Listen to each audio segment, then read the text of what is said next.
Alright, Shalom. Before I start, gonna give all praises to Yahweh, Bahashem, Yahweh Shai, Bahashem, Rachach Kodash, the honors to the elders and apostles of Great Millstone, peace, blessings, and salutations to all the elect Akim, Akwaf, learning and teaching in truth and sincerity. Another video of the Spirit, your brother Malak from GMS Detroit.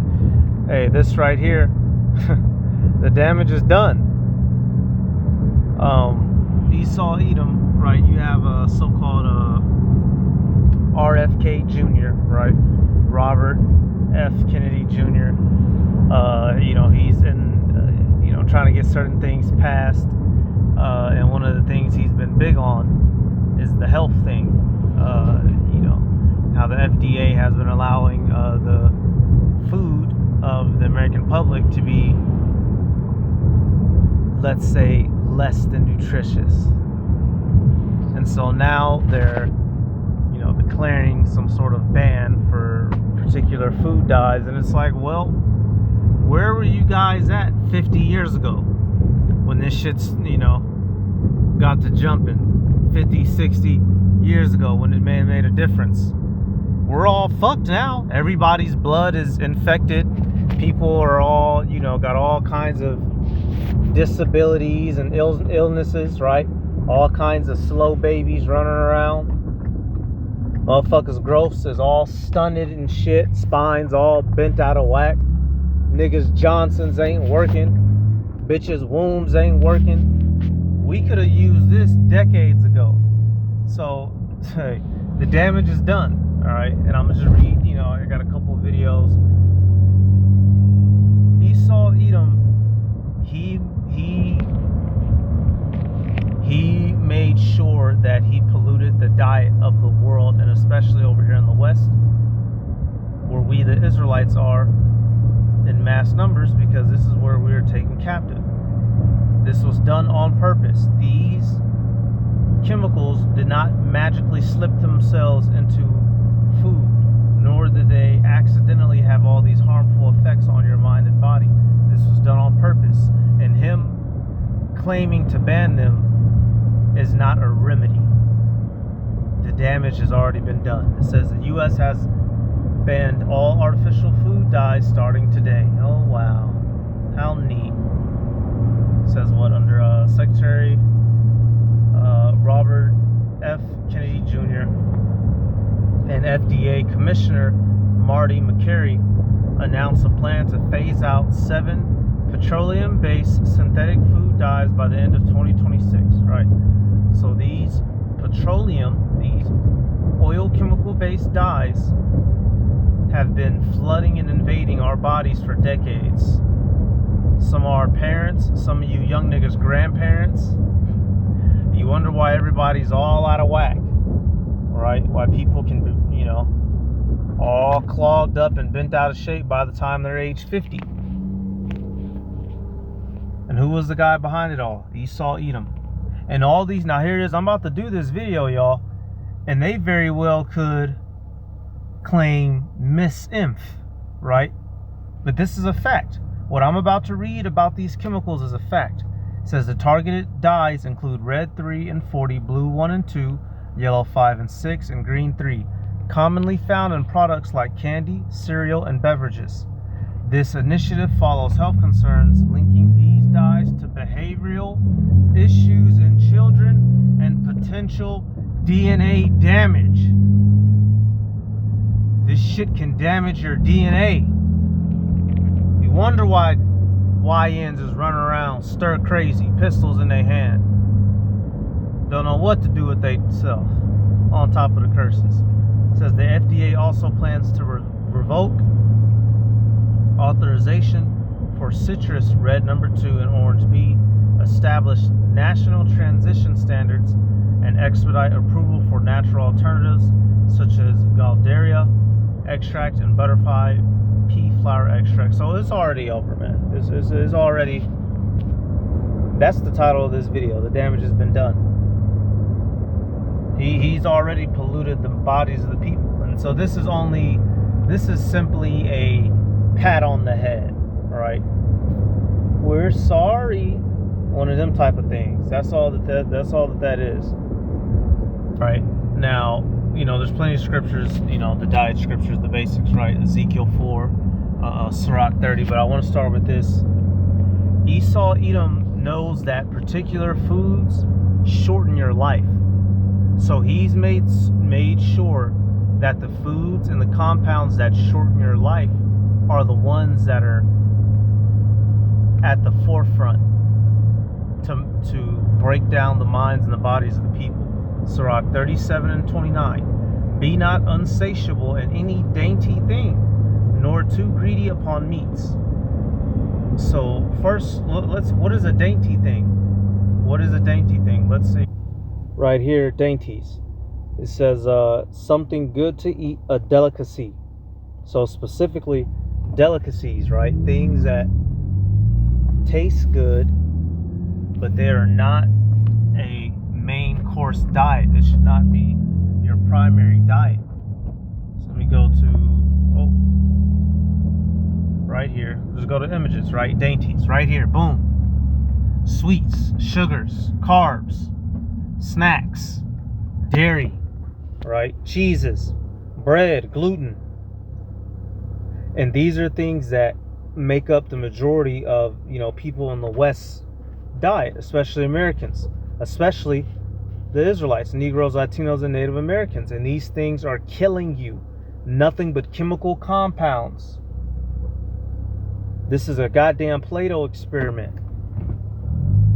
Esau Edom knows that consuming too much of these things has a negative effect on your body. These things manifest as cancers, gout, cataracts, right, diabetes, so on and so forth. That's why in the scriptures we get the warning to not be insatiable in these things. You have to control the consumption of them. And so what did Esau do? He's marketed to you fucking I watched a couple of videos. One second. I had watched a couple of videos, yep. Why Americans eat dessert for breakfast.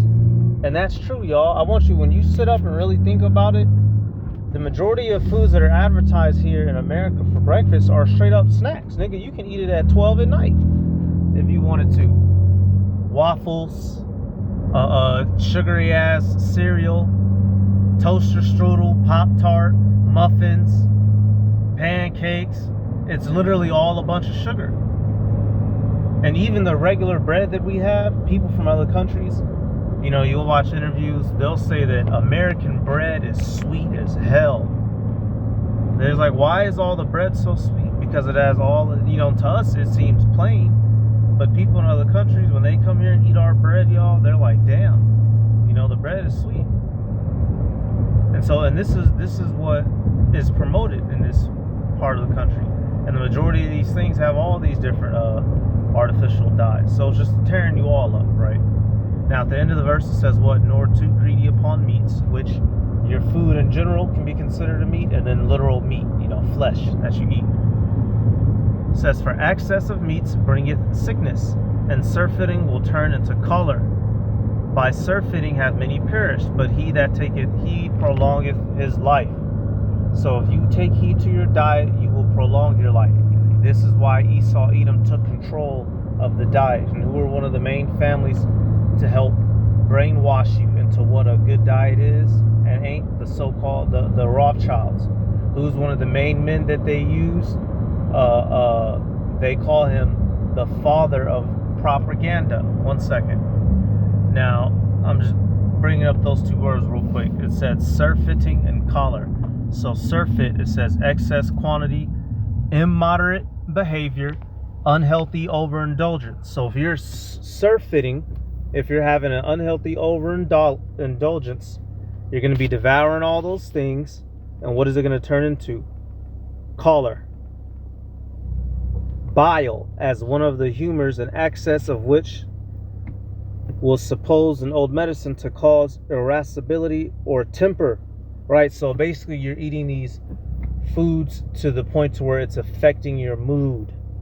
And it's causing you to act out and lash out. And that's what we see with a lot of these people out here. So the damage has been done. The damage has been done, y'all. People needled up, pilled up. Come on, man. And like I said, who's one of the men in American history, whether you knew it or not, which had funding from one of the elite families who helped brainwash people into what they should and shouldn't be eating by way of propaganda? Your main man, Edward fucking Bernays. Edward motherfucking Bernays. It says a brief history of the man who brainwashed America. Edward Bernays, a whole demon. I wonder if I can just get a short. Let me see. Edward Bernays. And of course he's an Amalekite. The father of public relations and nephew of Sigmund Freud. Yep, the father of public relations. That's a soft way of saying the father of propaganda, as he was otherwise known as. Established the foundation for modern consumerism by utilizing his understanding of human psychology to promote the interests of big business and political elites. And what's perhaps more eye-opening than all of that, he's to thank or perhaps blame for why American breakfast looks the way it does. When the Beech Nut Packing Company was struggling with a key product, bacon, they sought out Edward Bernays. Now at the time, the average American ate a very light breakfast, typically coffee or juice with some bread. Bernays asked, who actually tells the average American? And honestly, that wasn't too bad. Some juice, some natural squeezed juice, orange juice, lemon, right? Grape, mango, watermelon, some real true bread, homemade bread, and some tea. So how we go from that to this chemical to a fucking Pop-Tart? Thank this guy. What they should eat before orchestrating a petition of 4,500 physicians advocating that a heavier breakfast, including eggs. So he orchestrated a group of physicians to get up and lie, doctor it, to falsify. 10 out of 10 doctors say, with that white long trench coat on, so you should believe them. Bacon was a petition of 4,500 physicians advocating that a heavier breakfast, including eggs and bacon, was more beneficial than a light breakfast. The findings were publicized through newspapers, and the all-American breakfast was born, leading to a huge spike in sales of bacon, another seamless seed planted by the master of spin. Edward Bernays, the father of public relations and nephew of Sigmund Freud, established the foundation for modern consumerism by utilizing his understanding of human psychology to promote the interests of big business and political elites. And what's perhaps more eye-opening... So let's get another one real quick. The whole idea that breakfast is essential was concocted by none other than Dr. John Kellogg. That's right, the same Kellogg. Yep, and I think I've done a video on this guy, but John Kellogg, the cereal nigga Kellogg, y'all. And he was actually up here from Michigan. Crazy motherfucker. 7-day Adventist. He believed that eating sugar, stimulates your horniness, if you will. So to stop people from being sexually lewd, don't give them no sugar. Which you can't. That's silliness, man. That's silliness. Now, we know certain things like chocolate can be a aphrodisiac, right? But you can't make a person not eat sugar. He was about sterilization, basically. He didn't want Negroes and people considered mentally slow to be reproducing. So they did it for reasons of racism, not for moral standards. Don't get it twisted. Kellogg cereal. You gotta eat some kind of breakfast. Other than Dr. John Kellogg. That's right, the same Kellogg from Kellogg cereal. You gotta eat some kind of breakfast every day. We managed to drill this idea into our collective psyche just to sell more cereal. Kellogg's rake in billions peddling their cereal products to the masses. But the story takes a stranger twist. In the 1920s, the meat industry craved a larger share of the market. That's when they enlisted the services of Edward Bernays, a man often credited with pioneering the craft of propaganda. So what made Bernays such a big deal? Well, he gained a lot of experience and insight during his time spent with his uncle, Sigmund Freud. Bernays managed to convince all of America that bacon and eggs was the ideal breakfast. He did all this while working for the bacon packing companies to promote their... And we can't even eat bacon, so come on, double meat in the morning, tearing you up. Stomach already in overdrive, and you just got done eating last night. Really, some of you 4 hours ago, because some of you just, just went to sleep, just woke up to eat some more. By selling it as a hearty and patriotic food in the morning. And with his psychological prowess, he didn't just stop at meat promotion. Nope, he spotted a golden opportunity right there on the breakfast table. He went all out convincing folks and even doctors that breakfast was the holy grail of diets. And how did he do it? With studies and experiments that turned out to be nothing more than well-funded propaganda. The idea that breakfast is essential was concocted by none other than Dr. John. So we see what time they're on, right? And once again, y'all, hey, that's why it says this real quick. Let me take it back. Daniel, what? Ezekiel 28. Esau did these things on purpose, y'all. Ezekiel 28:3 says, Behold, thou art wiser than Daniel. There is no secret that they can hide from thee. The Heavenly Father gave this man the spirit to be able to understand these things so he can work on the minds of the people and have control over them. And we're seeing the effects now after all these years, and it's too late. You know, now they want to up and do something about it. It's too late. All right, and I got a couple clips from here as well. Where's that one at? I wanted to play, I know I got that one up top, but I wanted to play, give me 1 second, y'all. I have that one. That other one's a little bit older. Okay, here we go. Perfect.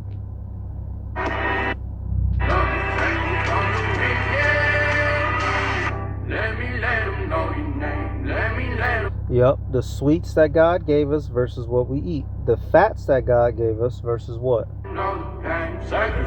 What we consume. Okay, so I'm gonna knock the volume. So you see the goods and you see the bads, the reals and the artificials, y'all.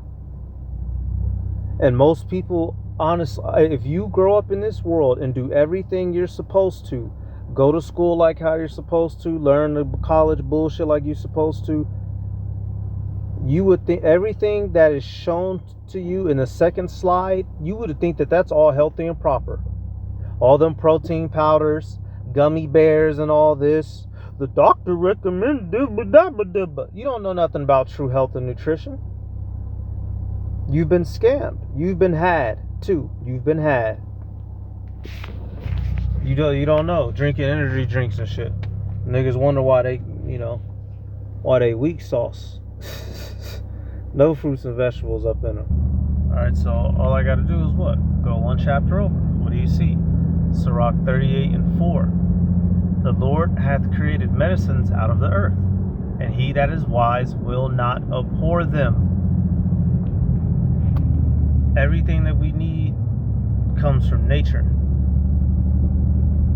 The things that we need to fix and repair our bodies by way of ingesting them, by way of consuming them, right? And certain things are topical, meaning you put it on the outside of your body, right? You know, crush down, the shea nut and get you what? Shea butter, right? Crush down the coconut, get you what? Coconut butter. All these things we have. The Heavenly Father gave them to us. But what has this man Esau Edom done? He's created a world of synthetic products which are breaking you the fuck down. And in the world, we were completely none the wiser, running to him to get help for the things that he's been designing to kill us. So like I said, the damage has already been done. People are too far gone and broken and bloodied and beaten now. You know, it's not sincere. It's not a sincere apology. It's not a sincere release of that information, if you will. They don't give a goddamn. All right. Keep going. It says, was not the water made sweet with wood, that the virtue thereof might be known? And he hath given men skill, that he might be honored in his marvelous works. Right. Hey, we're supposed to deal with the natural healers, the herbsmen, right? In this world, they're considered quacks and outlaws, if you will. Esau has created an environment to, he's gotten rid of the holistic and swapped it out for allopathic, the natural for the unnatural, if you will. And so now, you'll get a wholesale clown talking about, let's say you were sick and you just went and made a little tincture. You'll get clowned out the school. You'll fail. So this guy, man, he's a son of a bitch. All right, so this next clip I'm gonna play,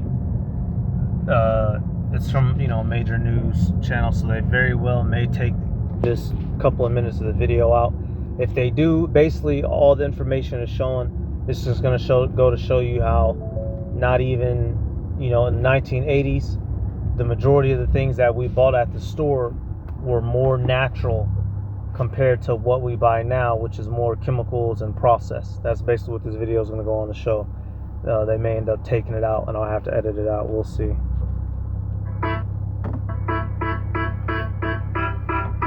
This And because of this swap, this is why, certain chronic illnesses is up.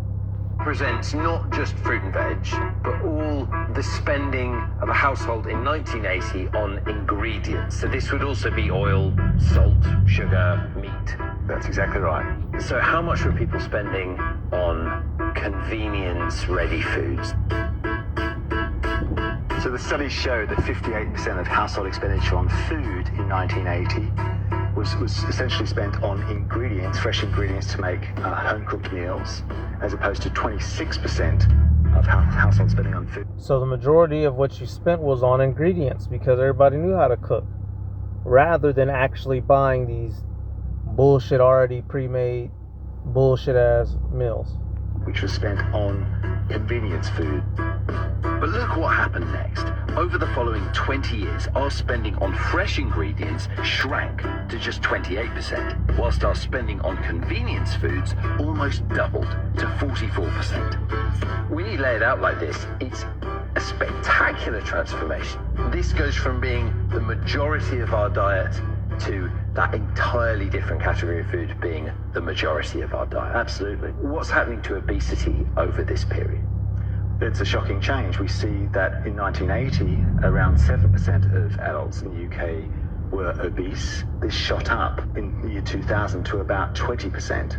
So a tripling of obesity rates over the same time we see these transition in our diet. So, plain and simple. I want to play one more clip.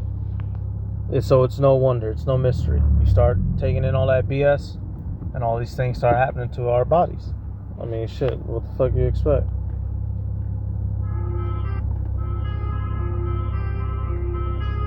There's many ways that the Matrix tries to disconnect us from our true self. Like we're in a... And so, don't mind all this inner self type of talk. But I'm just dealing with the fact that Esau's plan was to keep people disconnected from the Heavenly Father, specifically the Israelites, specifically and especially. If he can make us sin and consume things that we are not supposed to, that's just one more method that he's using to keep us disconnected. So that's the whole plan behind it all, truly. Spiritual warfare right now. Like we're literally in the middle of a spiritual war, a war on consciousness, and the idea is to disconnect you from yourself so that you don't realize the power that resides within you. How do we do that? Let's put fluoride in the water. Let's make these people eat all this breakfast food, all these foods that don't serve them. Let's put some alcohol on this every corner while COVID is here, so that they're locked inside, but they still got to go drink some alcohol to continue to disconnect them, to continue to serve that anger spirit, that anger vibration, and to keep them on this low frequency vibration. As long as we keep y'all on this low vibrational state of mind, you will never ascend. Comment freedom to break free. Yep, to keep you on a low vibration. And that's why brothers, elders and apostles is so big on the health thing, y'all. Ain't nobody telling you can't eat chicken just because we want to be dickheads. We're trying to help elevate you, Jake. You got to get out that goddamn nigga mind. Walking like a nigga, eating like a nigga, dressing like a nigga, thinking like a nigga. It's time to come back to the ways of your fathers. All right?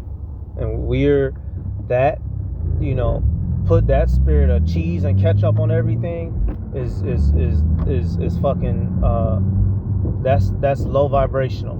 And if you're in this truth, you're supposed to spiritually evolve past that. Straight up, straight down. So, pick the meat out of the bones from what he was saying, right?